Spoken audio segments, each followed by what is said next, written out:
நல்லா இருக்கீங்களா? நல்லா இருக்கேன் ஜி, சொல்லுங்க.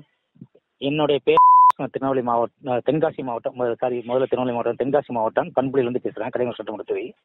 சென்னையில ஒரு பையன், ஒரு முஸ்லீம் பையன், ஒரு இந்து பொண்ணு கல்யாணம் முடிச்சான். நீங்க பாத்திருப்பீங்கன்னு நினைக்கிற, ஒரு 4 வருஷத்துக்கு முன்னாடி. அவன் என்ன பண்ணா, முருகனையும் சிவனையும் வச்சு சிவனுடைய அந்த தமிழ்ல மந்திரம் ஓதி தாலி கட்டினான்னு வச்சுக்கோங்களேன்.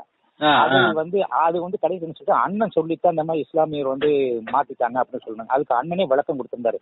நான் யாரையும் தாய் மதத்துக்கு அழைக்கல. நான் சொல்றது நாங்கள் இந்துக்கள் அல்ல. எங்களுடைய கான்செப்ட் எங்களுடைய கான்செப்ட் நாங்கள் இந்துக்கள் அல்ல. எனக்கு நீங்க ஒரு சின்ன உதவி பண்ணுங்க. சொல்லுங்க. கண்டிப்பா நீங்க நல்ல ஒரு பதில் கொடுக்குறீங்க. ஒண்ணு நீங்க பேரை மாத்துங்க, இல்லையா தாய் மதத்துக்கு போங்க. நீங்க ரெண்டையும் வச்சு இருக்கிறவங்க எல்லாத்தையும் கெடுக்காதீங்க. ஆமா, அதாவது இதனால என்ன தெரியுமா, நிறைய பேருக்கு மன உளைச்சல் ஏற்படுது. இன்னொரு விஷயம், நான் இன்னைக்கு முஸ்லீமா இருக்கேன். என்னுடைய முன்னோர்கள் யாரு? என்ன பார்த்தா திட்டு தொட்டா இதுன்னு இருப்பான். நாம என்னுடைய முன்னோர்கள் மாறி இருப்பாங்க.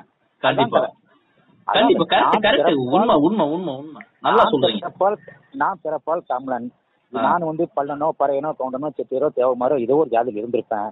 ஒண்ணு என்ன தெருக்குள்ள வரக்கூடாதுன்னு சொல்லியிருப்பேன், இல்லாட்டா கோயில் ஏதாவது பிரச்சனை இருந்திருக்கும், இல்லாண்டா வேற ஏதோ ஒரு பிரச்சனை காரணத்தால நாங்க மாறி இருப்போம். ஒரு 4 தலைமுறை முன்னாடி 5 தலைமுறை முன்னாடி நாங்க மாறி இருப்போம். நான் அரபு நாட்டுல இருந்து நான் வரல. அரபு நாட்டுல இருக்க மார்க்கத்துக்கு தான் எதுக்குமே தவிர நான் ஒரு அரபியன் கிடையாது.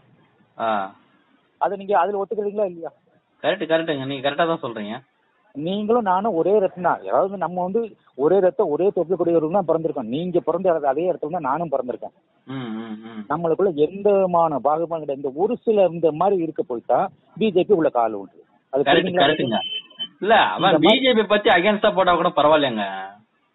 ஏங்க, பிஜேபிக்கு அகைன்ஸ்டா போட மாட்டாங்க. ஏன்னு கேட்டா, போட்டா அண்ணன் நாளைக்கு தூக்கிடுவாங்க. நான் உடைச்சு பேசுறேன். பிஜேபி அண்ணன் எதிர்த்துச்சுண்டா அண்ணன் நாளைக்கு தூக்கிடுவாங்க. அப்படியா? அதனாலதான் நாங்க கொஞ்சம் பிஜேபி அடக்கி வாசிக்கிறோம். அது எங்களுக்கு அண்ணன் சொன்ன கட்டளை, கொஞ்சம் அடக்கி வாசிங்கப்பா அப்படின்றது. ஏன், எதனா காரணம்?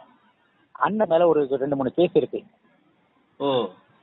அதுக்கப்புறம் அந்த ஒரு நடிகை ஒன்றுல சுற்றுலட்சுமா வரலட்சுமி, அந்த நடிகை பேர் கூட எனக்கு வரமாட்டேங்குது சொல்லி. ஆமா, அது ஒரு பிரச்சனை. 2ஆம் அண்ணன் இந்த திருநெல்வேலியில ஒரு பூரிகை அவளுக்கு திருநெல்வேலி, அவர் ராம்நாட்ல இருக்காங்க, அரங்கானூர்ல இருக்கனால ஒரு பூரி திருநெல்வேலி நாடார் தானே அண்ணன். அண்ணா அங்கே அவருக்கு ஒரு சில தனிப்பட்ட கால்புரன்ஸ் இருக்குன்னு வச்சுக்கோங்களேன். அப்படி சமூக சர்க்கிள் அந்த ஏரியால இருக்கும். ஆமா. இன்னொன்னு, அண்ணன் அப்படி பார்த்தா காளிமுத்து மாலத்தான முடிச்சிருக்காரு. அவ தெலுங்குச்சு தானே அப்படி பார்த்தா. ஆமா, அண்ணனுடைய ஒய்ஃப் தெலுங்குச்சு தானே. அண்ணனுடைய ஒய்ஃப் தெலுங்குச்சு தானே. காளிமுத்து 2வது மனைவி மகள் தானே. அதான் ஒண்ணு. நான் தான் அவர் சொல்றேன், ஏன்னா நீங்க ஒண்ணு உங்க பேரை முருகான்னு மாத்துங்க, இல்லையா ஜாயிரிசுங்க. முருகன் என்ற ஜாயிரிசுன்னு வைக்கும் போது நிறைய பேர் குழம்புறாங்க. இப்ப கதிரவன் என்ற சம்சன் வைப்பாங்க. ஏமா, கதிரவன் தமிழ் பேரு, அதுக்கு அர்த்தம் நாயர். கதிரவனுக்கு அர்த்தம் நாயர், சம்சனுக்கு அர்த்தமும் நாயர் தான். அப்ப கதிரவன்ற சம்சன் வைக்கலாம், அது ஒண்ணு தவறு கிடையாது. தமிழுக்கு இப்ப தமிழ் மகன் உசேன் வச்சிருக்காப்ல, ஏடிஎம்கேலுடைய இது தமிழ் மகன். ஆனா உசேன் சேர்த்திருக்காரு. தமிழ் மகன் தமிழன் தான் அவர் அடையாளப்படுத்த தவிர அவர் வேற அடையாளப்படுத்தல. இப்போ நம்ம 5 ஸ்டேட் தான் திராவிடம். 5 ஸ்டேட்னா கர்நாடகா, கேரளா, தமிழ்நாடு, ஆந்திரா, தெலுங்கானா.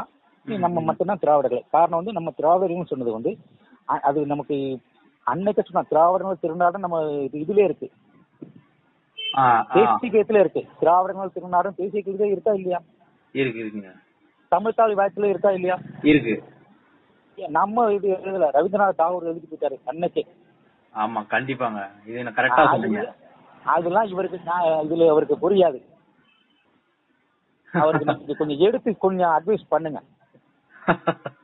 கண்டிப்பா. சரிங்க, மகேஷ் உங்கள்கிட்ட பேசினா ரொம்ப மகிழ்ச்சி. ரொம்ப நன்றிண்ணா. ரொம்ப நன்றிண்ணா. ஓகே.